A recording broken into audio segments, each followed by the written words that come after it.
Assalamualaikum warahmatullahi wabarakatuh. Kembali lagi kelas 6 sekolah dasar tentang pembelajaran paragraf.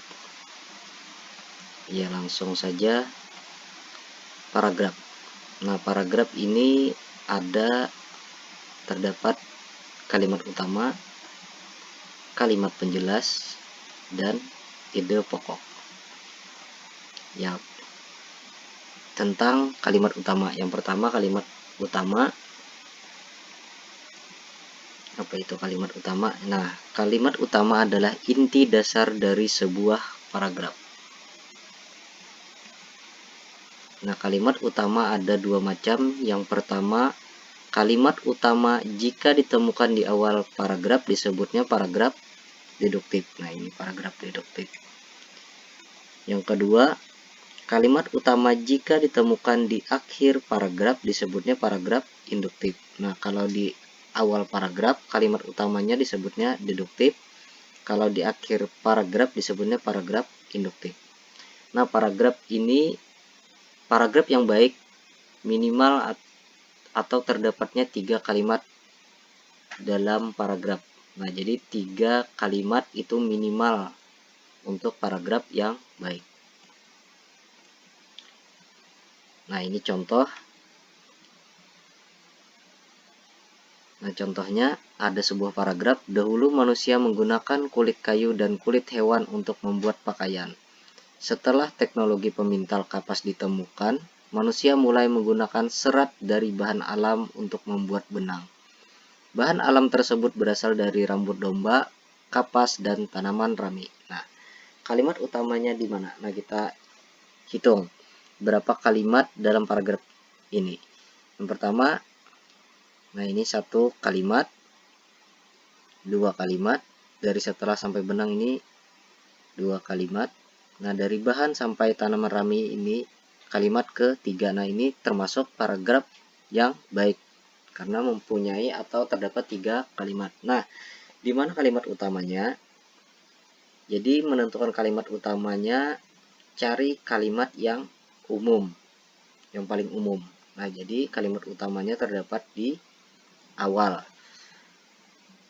paragraf. Nah, ini dahulu manusia menggunakan kulit kayu dan kulit hewan untuk membuat pakaian. Nah, ini paling umum.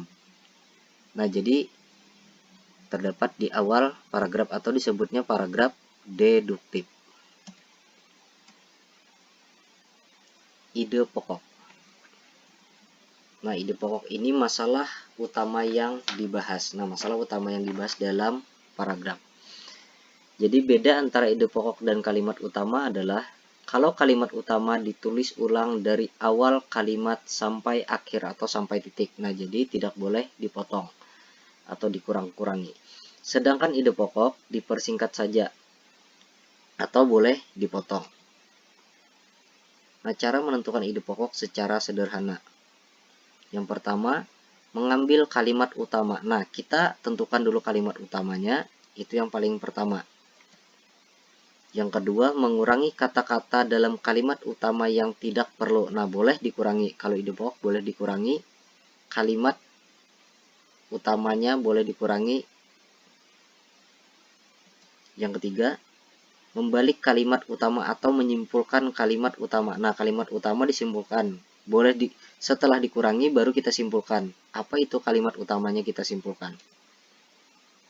Yang keempat, menyimpulkan isi paragraf. Nah, kita baca, kita simpulkan tentang apa paragraf atau masalah apa yang dibahas dalam paragraf. Nah, itulah ide pokok. Jadi, yang pertama mengambil kalimat utama, baru kita kurangi kalimat utama, kata-katanya kita kurangi dalam kalimat utama, lalu menyimpulkan kalimat utama dan menyimpulkan isi paragraf, baru kita tentukan ide pokoknya.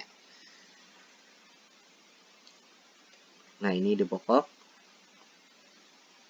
masalah yang dibahas. Nah, contoh masalah yang dibahas, kita tentukan ide pokoknya. Nah, ini ada sebuah paragraf. Dahulu manusia menggunakan kulit kayu dan kulit hewan untuk membuat pakaian. Setelah teknologi pemintal kapas ditemukan, manusia mulai menggunakan serat dari bahan alam untuk membuat benang. Bahan alam tersebut berasal dari rambut domba, kapas, dan tanaman rami. Nah, ini sudah kita tentukan atau sudah kita temukan kalimat utamanya terletak di awal atau dari dahulu manusia menggunakan kulit kayu dan kulit hewan untuk membuat pakaian. Nah, ini kalimat utama. Sekarang kita tentukan ide pokoknya. Jadi setelah dapat kalimat utama, kita boleh mengurangi kata-kata atau mempersingkatnya. Jadi kalimat utamanya adalah manusia menggunakan kulit kayu. Nah, ini manusia menggunakan kulit kayu dan kulit hewan untuk pakaian. Nah, jadi yang kita buang atau kita kurangi adalah dahulu dan membuat. Nah, ini. Jadi intinya ide pokok ini adalah harus menggambarkan semuanya, harus menggambarkan cerita dalam paragrafnya. Nah, kalimat penjelas atau disebut juga pendukung kalimat utama. Nah, kalimat penjelas ini fungsinya adalah mendukung kalimat utama.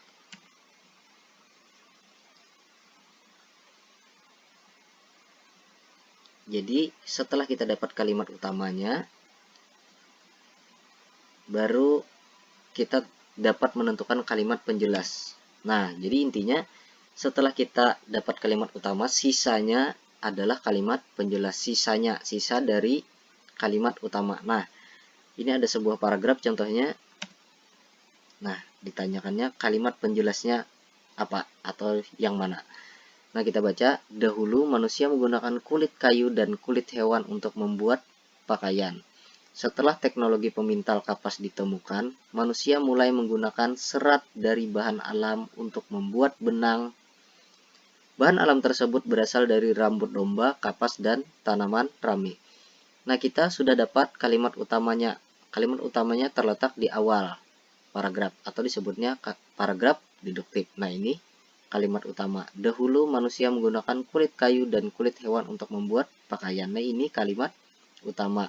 Yang ditanyakannya kalimat penjelas. Kalimat penjelas ini pendukung kalimat utama. Jadi sisa dari kalimat utama. Nah, sisanya adalah, jadi kalimat penjelasnya adalah sisanya nih dari setelah sampai tanaman rami. Jadi kalimat penjelasnya adalah setelah teknologi pemintal kapas ditemukan, manusia mulai menggunakan serat dari bahan alam untuk membuat benang. Bahan alam tersebut berasal dari rambut domba, kapas, dan tanaman rami. Nah, itu adalah kalimat penjelas.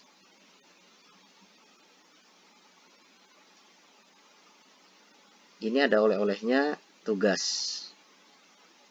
Nah, kerjakan LKS halaman 39. Nomor 1 sampai nomor 4. Jadi tentukan ide pokok dan tentukan juga kalimat utamanya. Boleh kalimat utamanya dulu baru ide pokok boleh. Terserah siswa-siswi.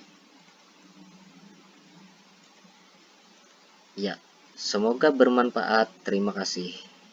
Wassalamualaikum warahmatullahi wabarakatuh.